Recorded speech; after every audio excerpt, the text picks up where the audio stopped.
We're starting off with security. What a way to start the week, but that is what we're faced with.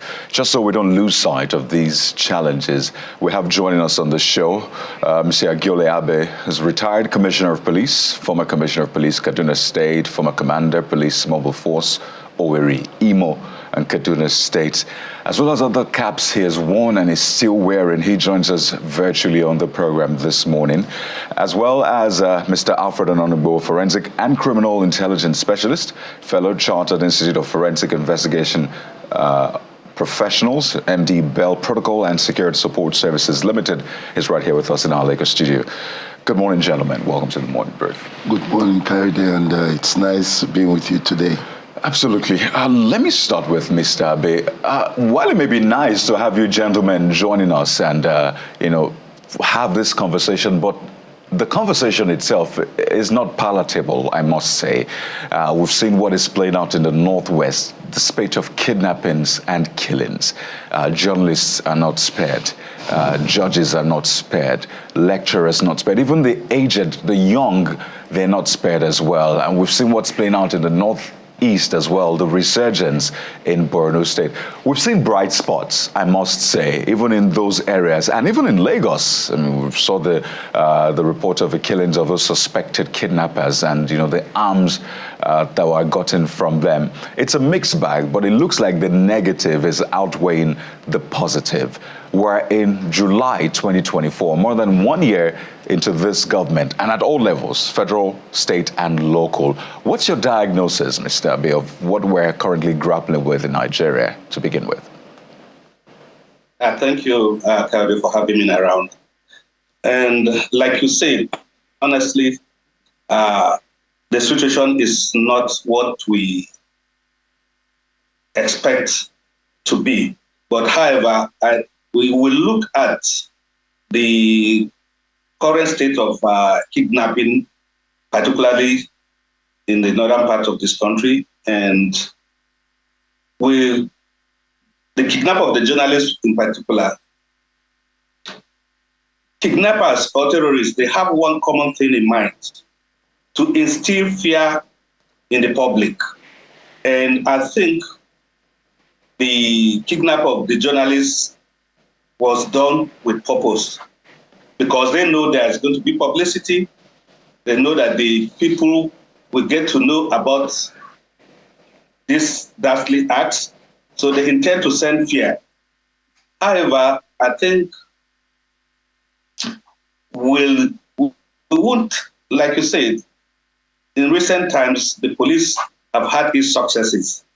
However, I think a lot needs to be done, particularly in the form of intelligence-led policing. Because if you look at the case of Lagos, and you find out that the intelligence gathering was efficient and effective, and it led to the prevention of the crime.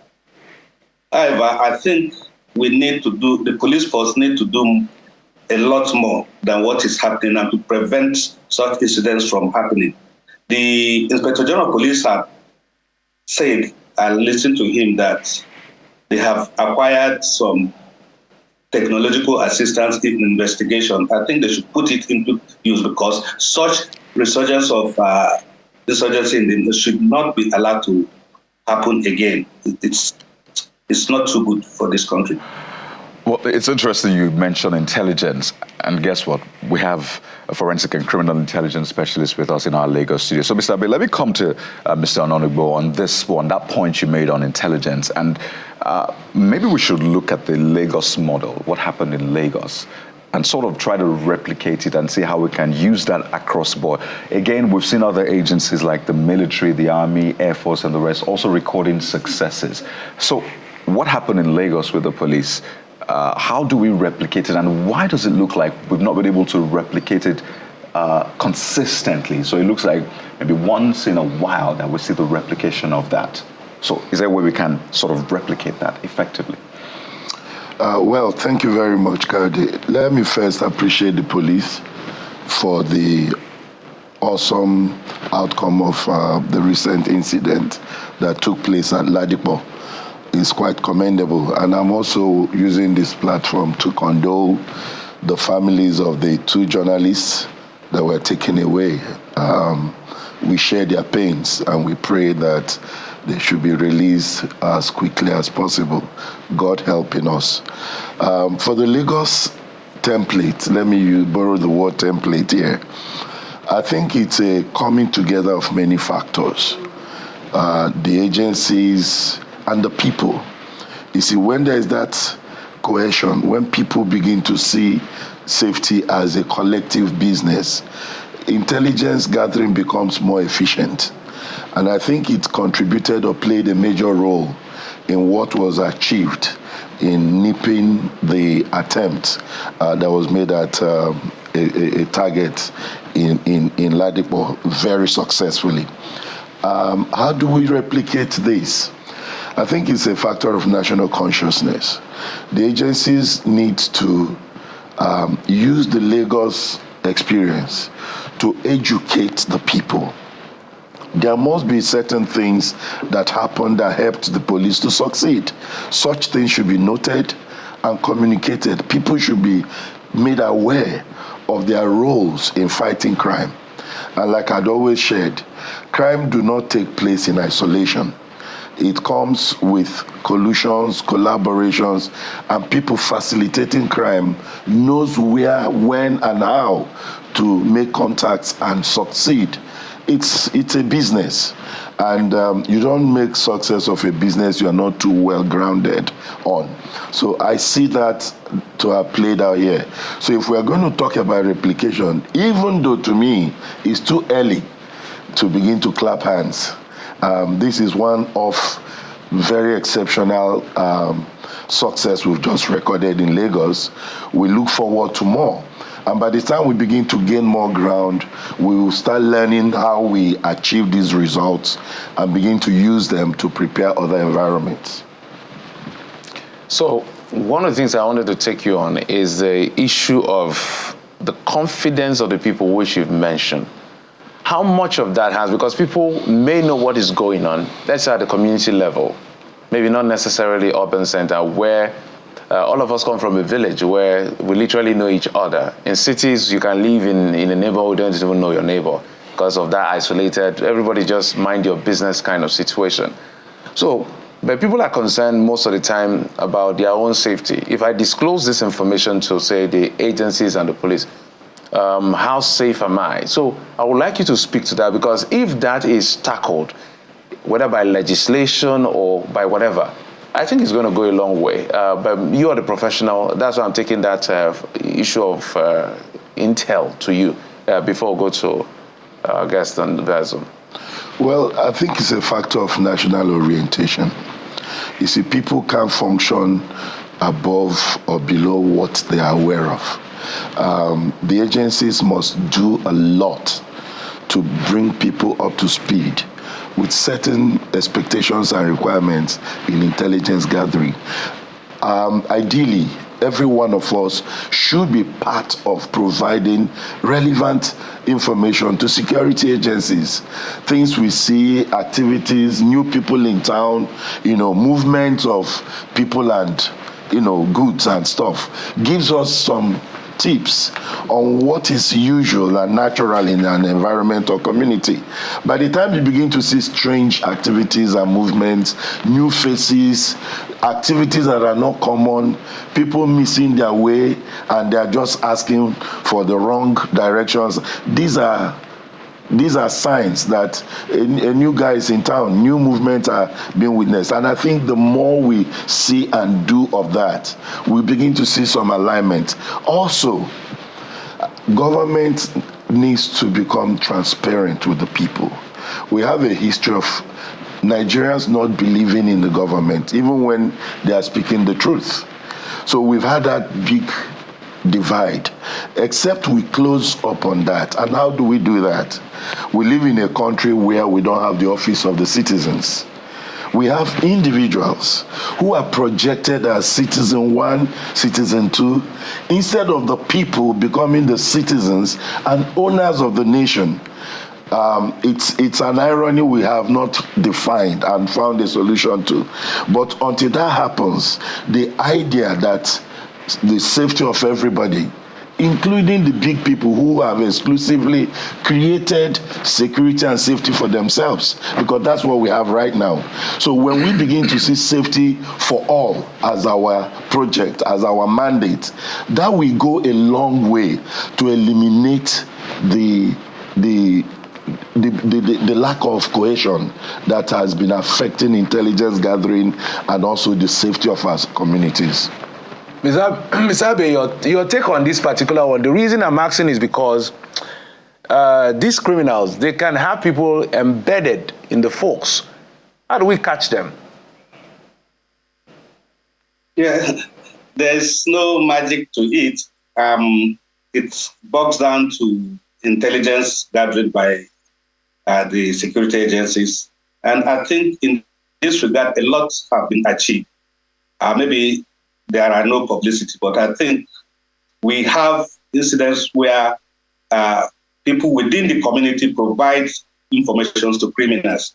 And most cases, the police force have been able to fish out such passes. And I think the people, like the last speaker said, need to own up to their security. They need to provide information. The issue of each time this discourse comes up, we find out that the people think they are not safe. But a lot of people have been providing information to the security agencies and they are safe. I think we do not have higher cases of informants or the people providing information. The police have a program. They have this police community partnership, and it's been working well. And through this medium, I think they've been assisting police greatly. But in the larger extent, I think the people need to provide information to security agencies so that they can be able to do their work properly. And more so that intelligence-led policing has achieved a lot of successes. And how do we get this intelligence? It's still through the people. So I think the people should be able to build trust in the police force and provide information, not just to the police force, but other sister security agencies, so that they'll be able to achieve a lot in this regards. Mr. Agiole, I'm going to stay with you for good reason. I'd like you to speak to the Kaduna situation, particularly because, that's where Chikun local government, to be precise, is where we recorded the latest kidnap. And just 3 months ago, there was also the kidnapping of more than 250 students. So what is it about Kaduna, which one would have thought would be impenetrable, because that's where we have our defense installations? So what is it about Kaduna, that is a major cause of concern in terms of topography, in terms of vulnerability, that perhaps the government is not paying attention to, that should be addressed, such that security concerns there can be addressed? I think I happen to be Commissioner of Police in Kaduna State. And when you look at Kaduna State, yes, we have military installations in Kaduna State. And I wouldn't agree that a lot has not been done. A lot have been done in terms of crime fighting in Kaduna. But it's much more difficult to conclude that we can completely eliminate crime in any society. Kaduna in particular have a lot of exercises by security agencies to curb out the menace of these criminals, particularly in these areas we are talking about. We have a lot of operations that has been on and has still been on. And however, sometimes because of the vulnerability of the location of Kaduna, it's surrounded by forests, it's surrounded by Niger State, there are a lot of places that these criminals can penetrate. And the vegetation is so thick that sometimes under the cover of the vegetation, these criminals come in, and before you know it, and some of these locations that these incidents occur are actually not in the city centers of Kaduna. So you find out that they use this opportunity to strike and run into the forest. But I think a lot has been done in this regard to apprehend these criminals. So, Mr. Ahmed, do we need more reinforcement? Do we need more boots on the ground in the forests of Kaduna? Do we need more arms and ammunition for the boots on the ground to be able to tackle crime effectively? And perhaps you might also want to tell us more about, those border areas with states that, those terrorists find it easy to come into Kaduna from. Initially, there used to be this operation, Sharon Daji.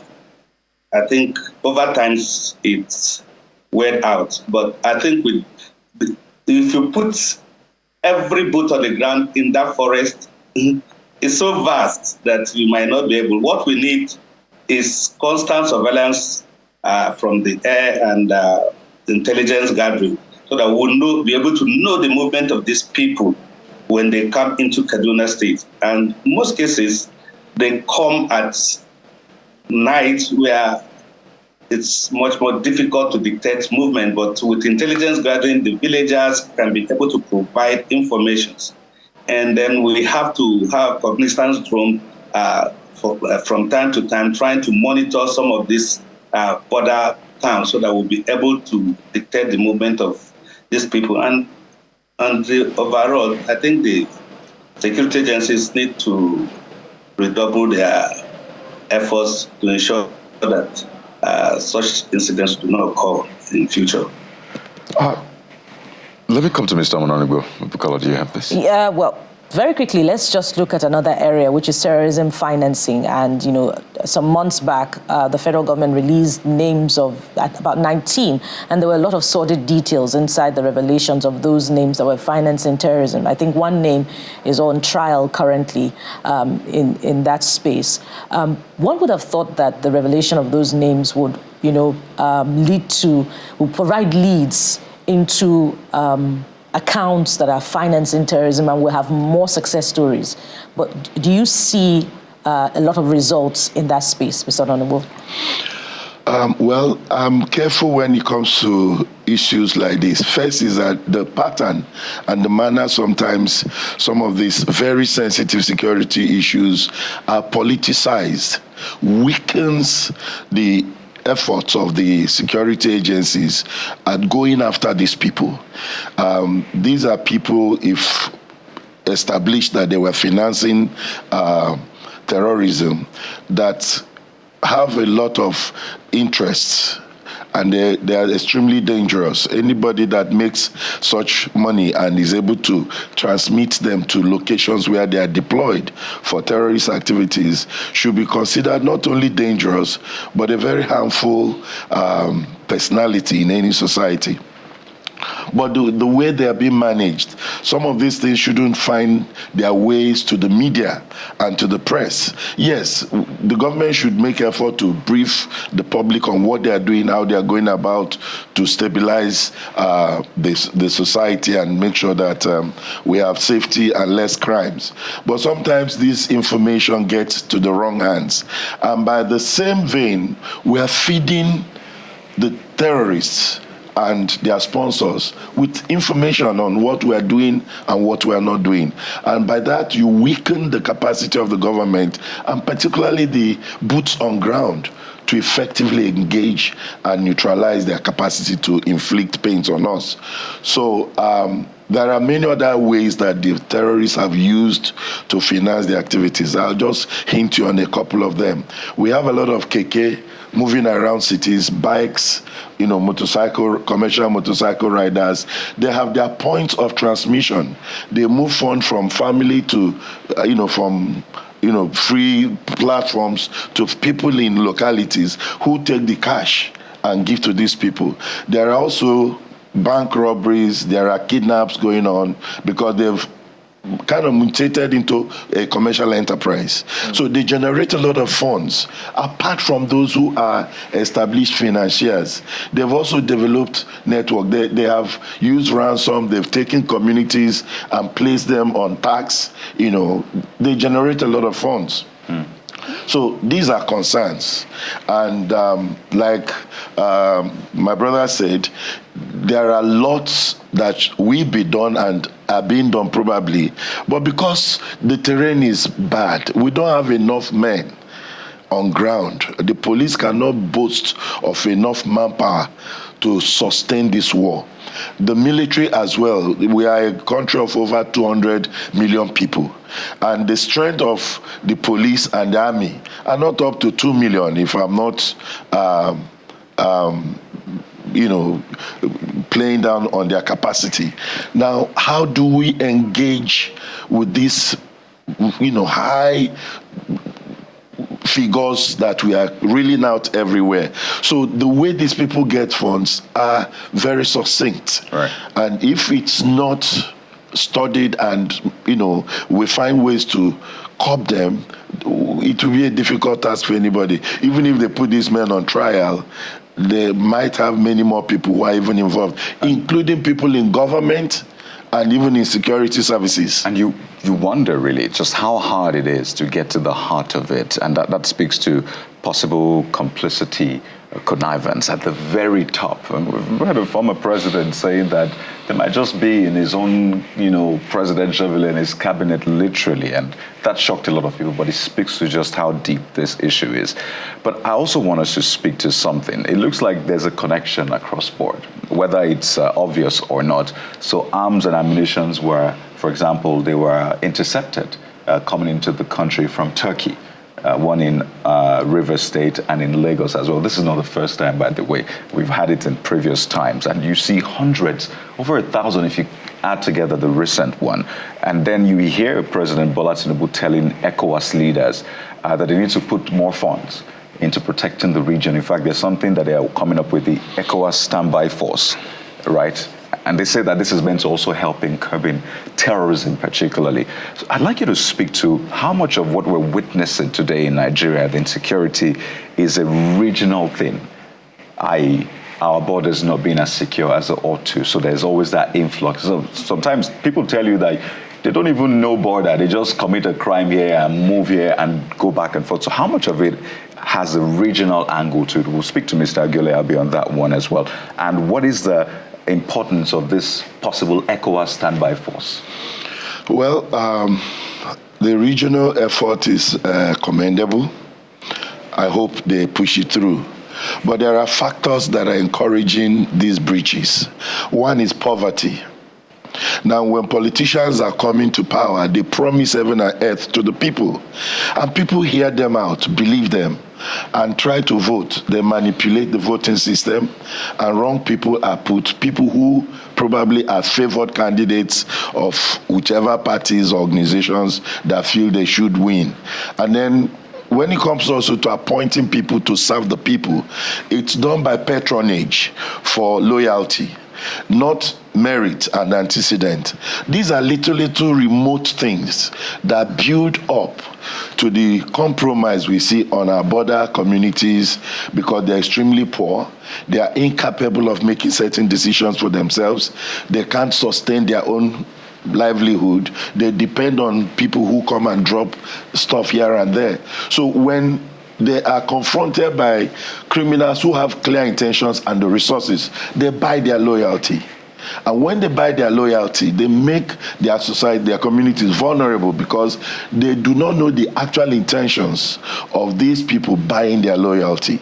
And by the time they take them as slaves, it would have been too late to make any corrections. And of course, they come with massive force and threats. People are subjected to fear. They are not capable of saying no to anything because they would have used brutal force to show you that not to comply with their requests and expectations will be visited with extreme punitive measures. So people are subdued. They are afraid.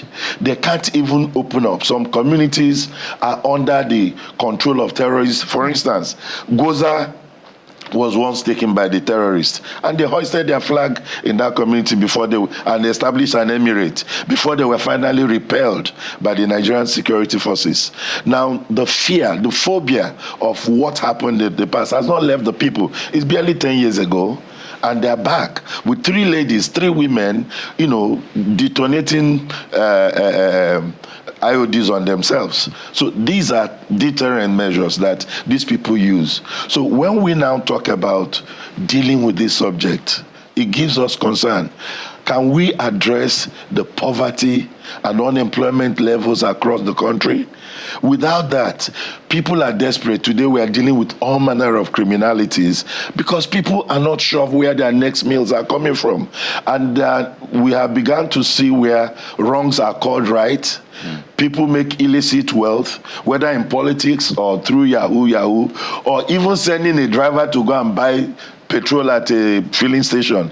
The man takes away some of the money and gives you the impression that he has bought it. He can collude with the pump attendants and produce a receipt for you.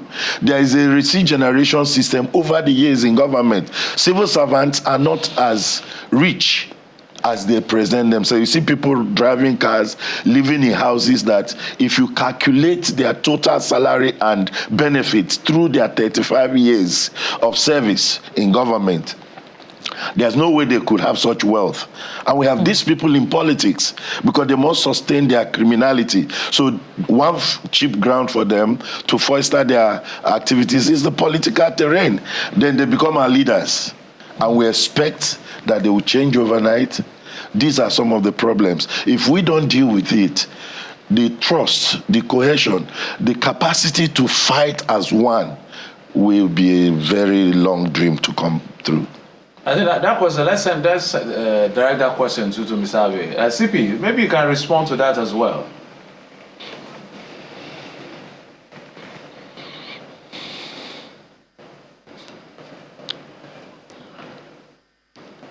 Has been on for quite some time, and I think the time is now for a concerted effort to be made by the state to ensure that some of these issues are addressed.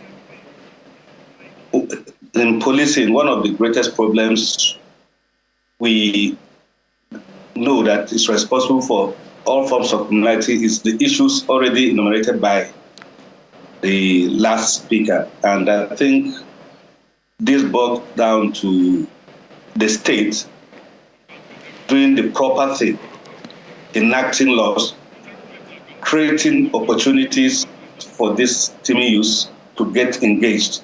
Because once these youths are engaged, I think it tends to address some levels of criminalities.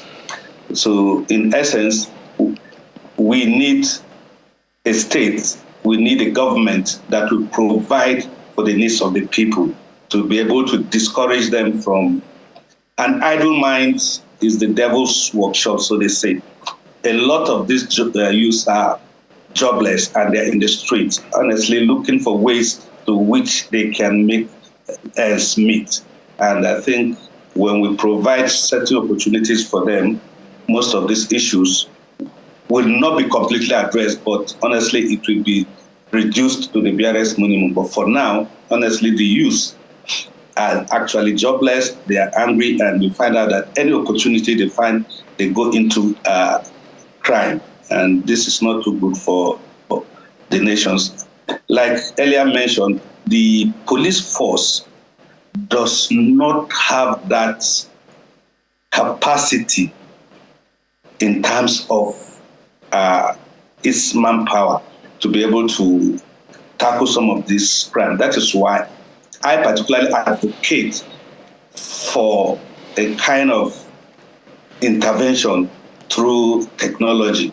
This could address the inadequacy of the manpower within the force. I think we need to provide certain technological assistance to the force so that they will be able to monitor the activities of some of these criminals.